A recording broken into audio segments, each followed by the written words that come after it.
मेरे दादाजी अक्सर एक अजीब सी बात कहा करते थे, पैसे को जमा मत करो, उसे काम पर लगाओ। बचपन में ये बात समझ नहीं आती थी, लेकिन आज जो कहानी मैं आपको सुना रहा हूँ वही वजह है कि मैं उनकी बात आज भी याद रखता हूँ। एक छोटे से खेती वाले गांव में एक बूढ़ा आदमी रहता था। लोग उसे आलसी कहते थे। वो काम नहीं करता था। दिन भर एक बड़े पेड़ की छांव में पुरानी कुर्सी पर बैठा रहता और दूर आसमान को देखते हुए बड़े बड़े सपने सुनाता। एक दिन मैं दुकान खोलूंगा, एक दिन जमीन और गायें खरीदूंगा, मैं बिना थके पैसा कमाऊंगा। लेकिन वो एक दिन कभी नहीं आया। धीरे धीरे लोग हंसना भी छोड़ गए। अब वे उसे दया से देखते थे। उसकी पत्नी थकी हुई आवाज में कहती, जिंदगी सपनों से नहीं चलती, जिंदगी काम से चलती है। वो बस कंधे उचका देता, कभी न कभी रास्ता मिल ही जाएगा। साल बीतते गए, हालात और मुश्किल हो गए। एक रात उसका पोता नंगे पांव दुबला सा धीरे से बोला, दादा रोटी है क्या? दादी ने अलमारी खोली, वो खाली थी। बूढ़े आदमी की नजर जमीन पर झुक गई। उस पल उसे समझ आया, सपने खाए नहीं जा सकते, ख्याल पेट नहीं भरते। उस रात उसे नींद नहीं आई। अगली सुबह शर्म और मजबूरी लेकर वो मजदूरी करने खेतों में गया। काम बहुत कठोर था। सूरज आग बरसा रहा था, पीठ झुकती जा रही थी, हाथों में छाले पड़ गए, पसीना आंखों में जलने लगा। खेत के बीच वो बुदबुदाया, ये जिंदगी जिंजीर जैसी लगती है। रात को घर लौटा तो थका और चुप था। दादी ने सेम और 2 रोटियां परोसी, बस उतना ही। पोते ने गले लगाकर पूछा, आज क्या मिला दादा? उसने मजदूरी देखी और कहा, कम है लेकिन कुछ तो है। लेकिन पैसा रुकता नहीं था। दवाइयाँ ले जाती, खाना ले जाता, जिंदगी ले जाती। हफ्ते दर हफ्ते वही कहानी, छट टपकती रही, भूख बनी रही। एक दिन दुकान पर उसने लोगों को बात करते सुना, पैसा बचाओ तभी सुरक्षित रहोगे। ये बात उसके मन में अटक गई। उस रात उसने एक कांच का बड़ा जार निकाला और पलंग के नीचे छिपा दिया। हर हफ्ते जरूरत का सामान लेकर जो भी सिक्के बचते उन्हें जार में डाल देता।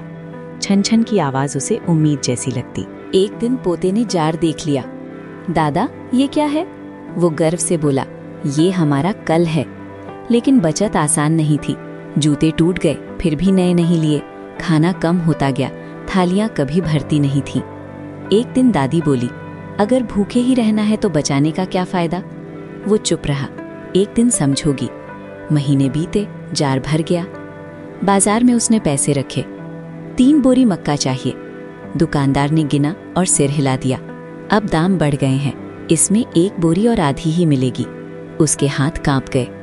पैसे की कीमत घट जाती है, दुकानदार ने सादा सा सच कह दिया। उस रात उसने पैसे बार बार गिने, वो कभी बढ़े ही नहीं थे। पोते ने धीरे से पूछा, तो फिर बचाने का क्या मतलब दादा? उसके पास जवाब नहीं था। दिन और भारी होते गए, शरीर कमजोर पड़ने लगा। कभी कभी लगता अब आगे कोई रास्ता नहीं। एक सुबह वो बरामदे में बैठा था। पड़ोसी गुजर रहे थे, कोई अंडे ले जा रहा था, कोई दूध की बोतलें। सब शांत थे, डरे हुए नहीं। तभी उसे बहुत पुरानी बात याद आई। पोते ने कभी कहा था, अगर हम मुर्गियां पाल लें तो। इस बार उसने बात सुन ली। उसने जार के आखिरी पैसे निकाले और कुछ दुबली पतली मुर्गियां खरीद लीं। जैसे ही उन्हें छोड़ा, पोता हंसते हुए उनके पीछे दौड़ पड़ा। अब हमारे पास अंडों की फैक्ट्री है। शुरुआत में रोज 1-2 अंडे मिले, कुछ खाए कुछ बेचे। उसी पैसे से एक और मुर्गी आई। वो सब एक छोटी डायरी में लिखने लगा। हर अंडा मायने रखता था। धीरे धीरे आंगन शोर से भर गया। पड़ोसी अंडे लेने आने लगे। पहली बार काम अच्छा लगने लगा। एक दिन उसने अंडा हाथ में लेकर कहा, ये अंडा जार के पैसों से ज्यादा कीमती है। ये हमें खिलाता है, ये बढ़ता है, ये अपनी कीमत नहीं खोता। पोते ने उसे गले लगाया, अब आप आलसी नहीं हो? उसकी आंखें नम हो गईं। नहीं बेटा, अब मैं समझदार हो गया हूँ। जार आज भी पलंग के नीचे कहीं पड़ा है, भूला हुआ। जब कोई बचत की बात करता है, वो मुर्गियों की तरफ इशारा करके कहता है, पैसा बचाना ऐसे है जैसे हाथ में पानी पकड़ना, फिसल ही जाता है।